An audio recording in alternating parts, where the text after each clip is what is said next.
Rutas y Horizontes. Una travesía por las letras. Una producción de la Universidad de Jalapa Digital. Saber para trascender.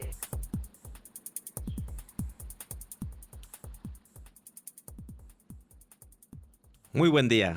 Bienvenidas y bienvenidos a este podcast que se denomina Rutas y Horizontes de la Universidad de Jalapa Digital. Es un podcast para conversar sobre libros, autores y las travesías que ellos nos invitan a recorrer.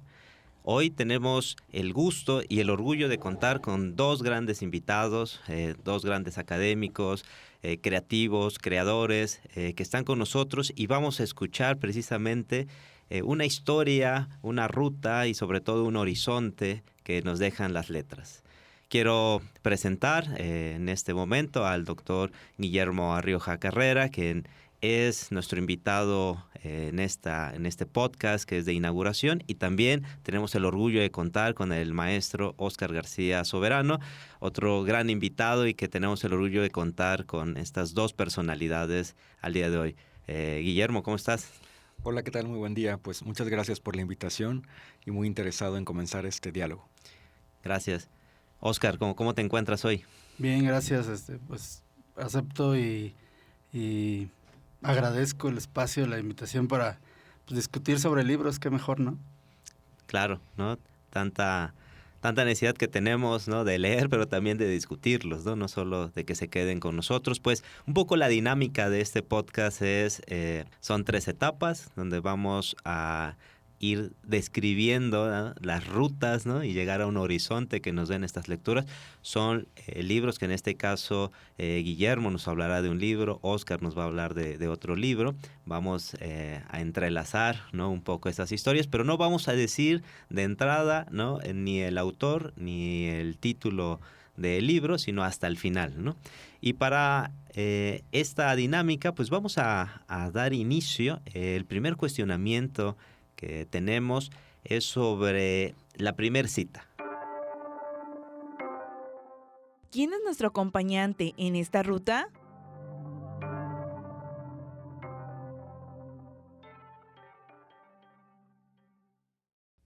Hola, abuela. Saludó lo más claramente que pudo, dado lo mucho que le castañaban los dientes. Te he dicho que no me llames abuela, lo increpó ella. Hola, Kate. Llegas bastante tarde, Alexander.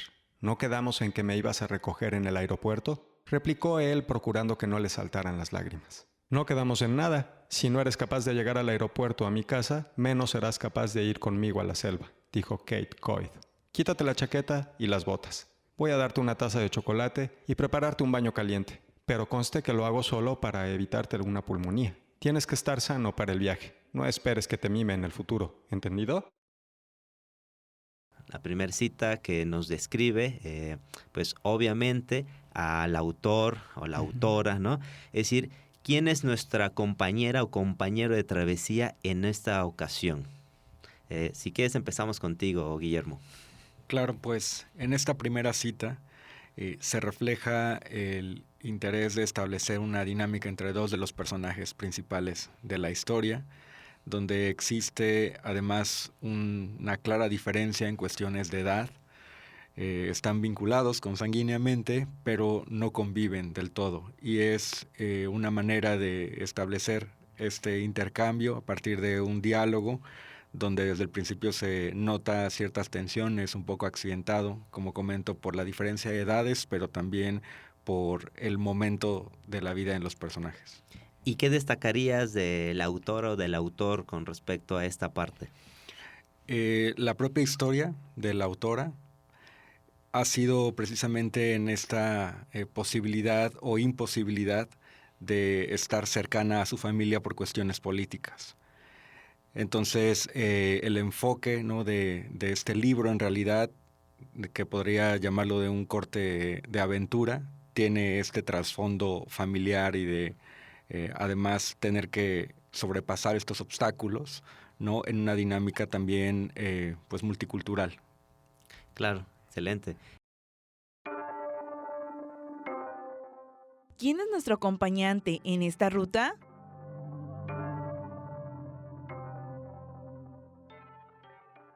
Casi todos los periodistas son incansables voyeurs. que ven los defectos del mundo, las imperfecciones de la gente y los lugares. Oscar, ¿no? Esta misma pregunta, ¿quién es nuestra compañera de travesía en esta ocasión? Sí, la cita que escogí habla de, pues obviamente es un periodista, ya vamos caracterizando a nuestro personaje y narrador.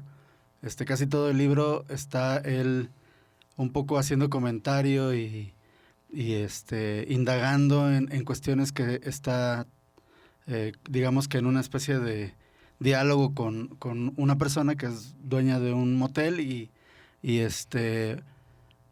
digo esto porque es parte del contexto del libro. Se trata de una persona que durante 15 años estuvo espiando a sus clientes en un motel y de pronto le lleva a este periodista toda esta información, un diario que hizo de comportamientos y una serie de análisis que hace muy interesantes, y entonces es un poco el problema, ¿no? de este periodista que dice, sí, como periodistas somos voyeurs, pero pues también tenemos que acatar ciertas normas, ¿no?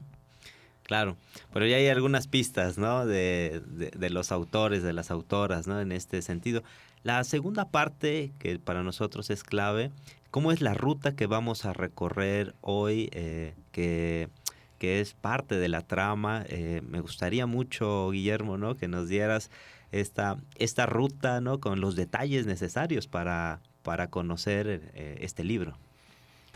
Acompáñanos a descubrir esta ruta. El muchacho no imaginaba cómo el chamán reconocía el camino. Tal vez lo guiaba su esposa espíritu. A ratos estaba seguro de que daban vueltas en el mismo sitio, sin avanzar ni un paso. No había puntos de referencia, solo la voraz vegetación envolviéndolos en su reluciente abrazo.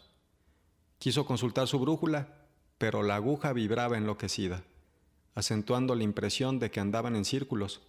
De pronto, Qualimaí se detuvo, apartó un helecho que en nada se diferenciaba de los otros y se encontraron ante una apertura en la ladera del cerro, como una guarida de zorros. La ruta se va marcando entre un vaivén que podría ser categorizado como realismo mágico, aunque en ocasiones tal vez el género, como había dicho, de aventura se entremezcla, y este mundo mágico, ¿no?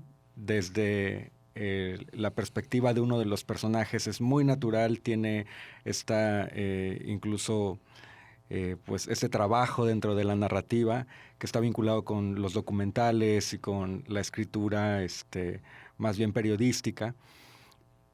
Pero al llegar a comunidades y a países donde hay también pues dinámicas culturales distintas, se van encontrando con estos tintes mágicos, ¿no? Donde el personaje también tiene un desarrollo espiritual, en contraste con este mundo ordinario y también con este país del que él procede, con este esquema capitalista, y por la edad que tiene también pues de hábitos de consumo. Y el encontrar este nodo espiritual es uno de los trayectos que se van viendo en la historia, ¿no? Y el tal vez desafanarse de esta lógica racional, ¿no? Y también de medios afines de su mundo, y entrar en un contexto en el que no tiene control y se encuentra con fenómenos que no puede explicar, ¿no? Y en esta ruta que nos describes, ¿dónde tú destacarías el clímax de esa ruta? Creo que en la transformación de su identidad, en la forma en la que al pasar por estas experiencias que no entiende, uno puede también pues hacer sentido del todo, hay cosas que permanecen en el personaje y que de hecho, bueno, trascienden la propia aventura o el propio momento de clímax, ¿no? Entonces sucede un poco este esquema del viaje del héroe, donde al regresar a su mundo ordinario ya no es el mismo. Claro, ¿no? Es como la parte del descubrir, ¿no? Digamos que empieza en una ruta, pero va teniendo nuevas rutas, ¿no? Y por la que regresa va a ser diferente, ¿no? Excelente. Acompáñanos a descubrir esta ruta. Cuando me marché de Denver, de regreso a casa, creí que nunca volvería a ver al voyeur, y desde luego no tenía la menor esperanza de escribir sobre él. Sabía que lo que estaba haciendo ese hombre era completamente ilegal, y también me preguntaba hasta qué punto había sido legal mi comportamiento al hacer lo mismo bajo su techo, e insistí en que no escribiría sobre él sin utilizar su nombre. Oscar, ¿no? En este caso, pues, ¿cuál es la ruta que vamos a recorrer, ¿no? con este libro?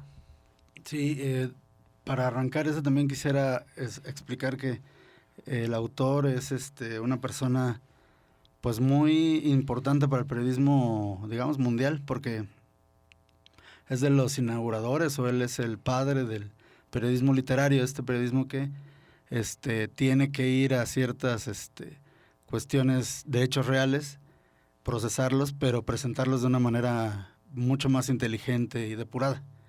De hecho, él en entrevistas ha dicho a veces, yo no me quedo con una respuesta a una pregunta, se la vuelvo a hacer 3, 4 veces, a veces se la leo. Mira, aquí yo creo que como que fallaste en decir tal cosa, y empieza a trabajar. Bueno, es importante porque este libro para él, que tiene, ahorita mientras estamos aquí sentados, tiene 90 años, y ojalá nos viva más, encuentra esta cuestión completamente que choca con su ética, que lo envuelve, y de hecho la segunda cita que se escucha, habla un poco de eso.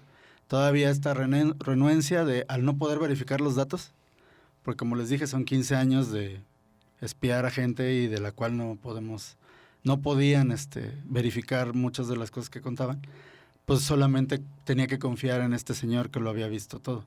Que es muy interesante, y el libro te va llevando por esa ruta, pero cada vez más también tú empiezas a pensar, llegando a un episodio donde al parecer él atestiguó un homicidio, qué tanto es la imaginación de esta persona, qué tanto él nada más está siendo como una especie de vocero o siendo manipulado.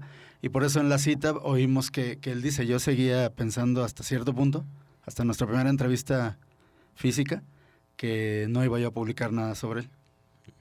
Y siento que es un gran reto, o sea, un periodista de 90 y tantos años todavía se puede como enfrentar a estas cosas. Ahora imagínate los que están empezando, ¿no? Claro. ¿Y dónde destacarías el clímax de la historia? Pues creo que es eso, él te va llevando por esta... Él siempre ha dicho como periodista que él tiene que ver a la gente, no le importa si tiene que ir a China y tardarse 6 meses y que esté con traductores, él habla con el sujeto, ¿no? Y entonces él habla con esta persona, el dueño de el que fue dueño de este motel, y todavía en el libro te dice, yo no estaba seguro de hacer esto. Pero poco a poco lo empieza a matizar. Yo creo que se le hace interesante, ¿no? Esta parte de de hasta qué punto es la imaginación de él que enriqueció una narración, y sus análisis que están bastante interesantes, porque la verdad pasó 15 años, 2 décadas entre 60 y 70, viendo dinámicas sexuales, dinámicas de pareja, cuando pensaban que estaban solos. Se volvió tan interesante la investigación que decidió hacer el libro, aunque no tuvo... bueno, más bien tuvo mucha polémica desde que salió. De hecho, hubo una reedición ahí por una cuestión con el Washington Post sobre unos datos. Que pues sí, yo he visto entrevistas del autor y dice, sí, me avergüenza que yo, siendo tan correcto toda mi vida, que todo lo verificaba y todo eran cosas que vi, pues aquí sí le haya fallado alguna cosita. Sí, digamos que hay un tema ético, ¿no? Pero sí, sobre todo el análisis simbólico, ¿no? Al que va a llegar, ¿no? Uh-huh. Eso es importantísimo y lo vas viendo en la narrativa. Claro. Tras nuestro recorrido, Horizontes.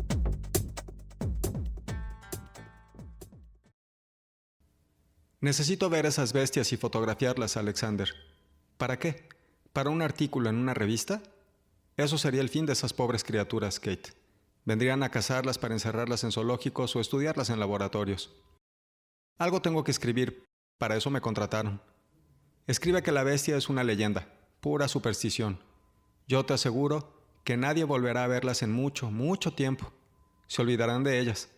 Más interesante es escribir sobre la gente de la neblina, ese pueblo que ha permanecido inmutable desde hace miles de años y puede desaparecer en cualquier momento. Cuenta que iban a inyectarlos con el virus del sarampión, como han hecho con otras tribus. Puedes hacerlos famosos y así salvarlos del exterminio, Kate. Puedes convertirte en protectora de la gente de la neblina y con un poco de astucia puedes conseguir que LeBlanc sea tu aliado. Tu pluma puede traer algo de justicia a estos lados.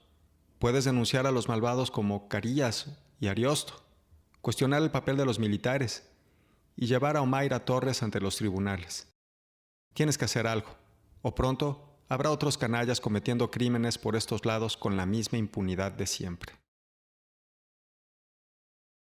Muy bien, pues pasamos a la tercera etapa, ¿no? Que tiene que ver en este caso, pues sí, esta ruta que nos han descrito. ¿Qué horizonte ha quedado al descubierto, Guillermo, en este libro? Fíjate que una coincidencia, la cuestión o la dimensión ética, porque este personaje que nuevamente se embarca en una aventura, precisamente como parte de su trabajo como periodista, pues le toca ver esta transformación de este miembro de su familia con situaciones que ya no, bueno, que se termina siendo la pregunta, ¿no? ¿Valdrá la pena escribir este artículo otra vez con una intención sí pues informativa, ¿no? De interpretar un poco lo que se observa, pero es posible. O sea, además, ¿cuáles serían las repercusiones para tal vez comunidades, ¿no? Que pues a lo mejor han permanecido pues con ciertas características precisamente por la ausencia mediática, ¿no? Por no haberlos traído otra vez a este esquema de mundo ordinario y, o sea, ¿qué tanto debería documentar o no? ¿Y con qué tono, no? Y aquí es interesante porque la autora pasa por un proceso de historia de vida similar, en el que comienza en el periodismo, pero después sus propios artículos por los editores se veían más bien como faltos de esta documentación, ¿no? Y entonces esta documentación que de pronto se vuelve pues demasiado descriptiva en la propia narración de lo que está en el texto, parece más un cuento. Entonces, antes de entrar en la novela, esta historia, ¿no? Que otra vez se refleja con el personaje de, no sé si es el género al cual pertenezco por el tipo de reporte que estoy haciendo, ¿no? Entonces, creo que ahí son esos dos planteamientos, ¿no? El de reconocer esa identidad profesional, las implicaciones que tiene tu actividad, y por otro lado, que realmente cabrán en esas letras lo que se está viviendo o lo que se tuvo como experiencia. Claro, ¿y cómo destacarías en este horizonte lo primero que nos comentabas de este tratamiento desde el realismo mágico, ¿no? Que tenía, porque creo que ahí hay una pequeña, ¿no? respuesta también a eso, no parece que no caben, ¿no? Entonces necesitas de estos de estos apoyos, ¿no? literarios, ¿no? O ¿qué pensarías en esa parte del horizonte? Sí, claro, hay una carga simbólica importante, ¿no? O sea, la manera en la que a través de la metáfora podemos llegar a contar situaciones que a nivel descriptivo, si fuera en un esquema plano, ¿no? de reporte, se perderían, ¿no? Y creo que vaya todo lo rico incluso, ¿no? de cómo el arte, ¿no? tiene esta función, sí comunicativa, sí de lenguaje, pero también de representación de contextos, épocas y visiones, pues sí, distintas, ¿no? A lo que a lo mejor en este mundo ordinario, ¿no? Como tal, podríamos encontrar en una noticia impresa, ¿no? Claro. Un horizonte que a veces hay que construir e interpretar más allá de la palabra, ¿no? Como decías con la metáfora, ¿no? Excelente. Tras nuestro recorrido, Horizontes. Como ya dejé claro en la primera edición de este libro, Food era un narrador inexacto y poco fiable, pero sin duda fue un voyeur épico. Los sucesos que afirma haber presenciado como voyeur, las escenas relatadas en su diario y en este libro, tuvieron lugar en su totalidad antes de mi visita de 1980 y antes de la primera venta del motel.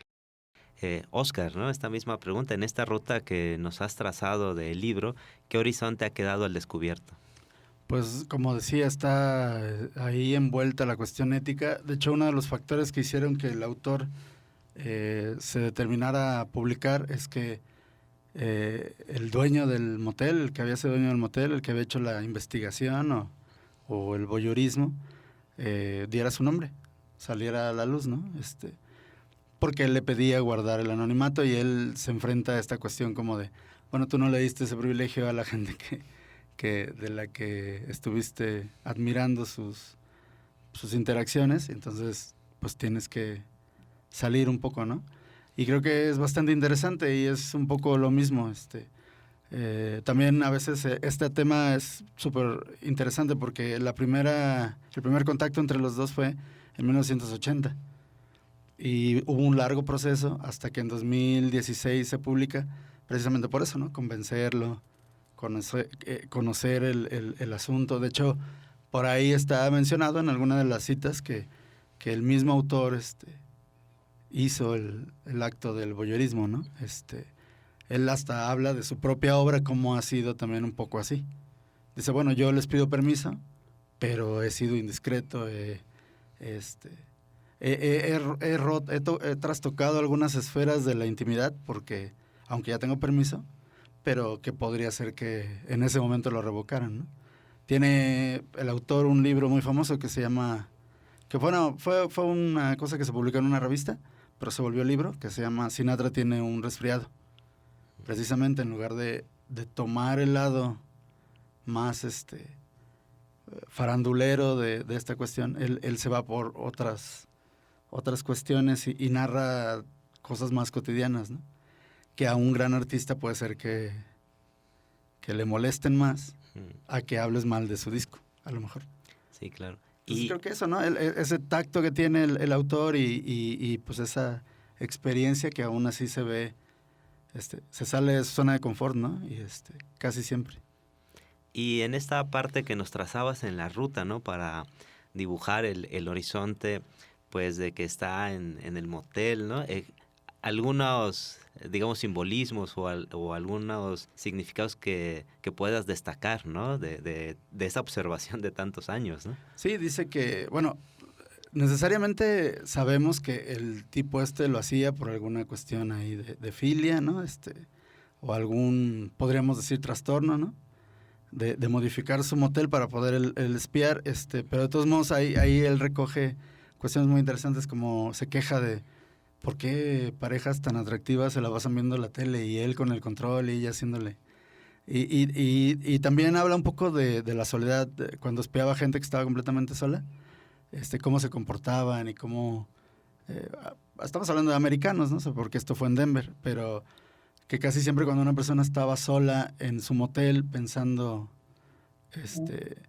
él detectaba ciertas conductas, cierta soledad, cierto aburrimiento, cierta forma de sentarse y a contemplar los espacios del motel. Y eso, como decían, ¿no? Es una cosa que está interesante porque es muy triste, pero está llevada a un punto. Entonces, el autor, ya iba a decir el nombre, el autor destaca que no es un narrador confiable, pero la verdad es que es loable, aunque es reprobable, pues la forma en que él fue haciendo esta investigación, ¿no? Él llevaba un diario, ¿no? No es lo mismo que, no sé, poner una cámara, es un contexto muy distinto. Yo creo que por eso también se le hizo interesante.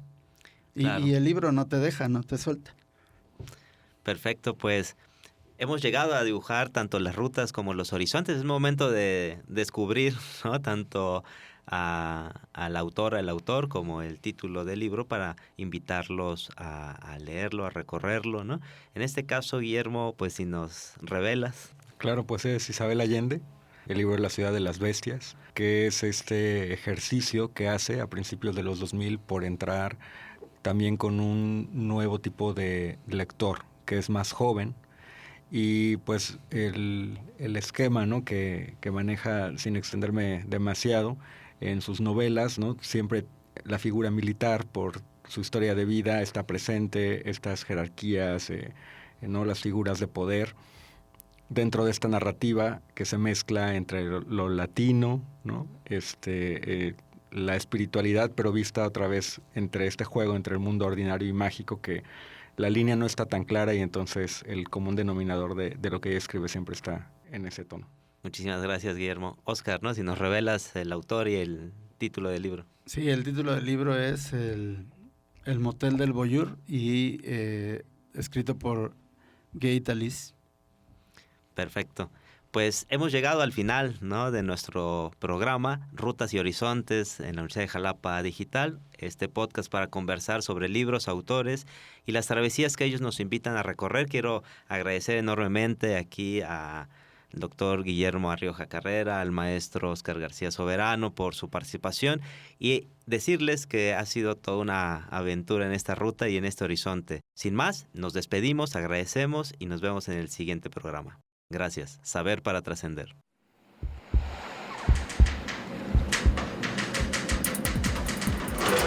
Rutas y Horizontes. Es una producción de la Universidad de Jalapa Digital. Para Radio Universidad de Jalapa.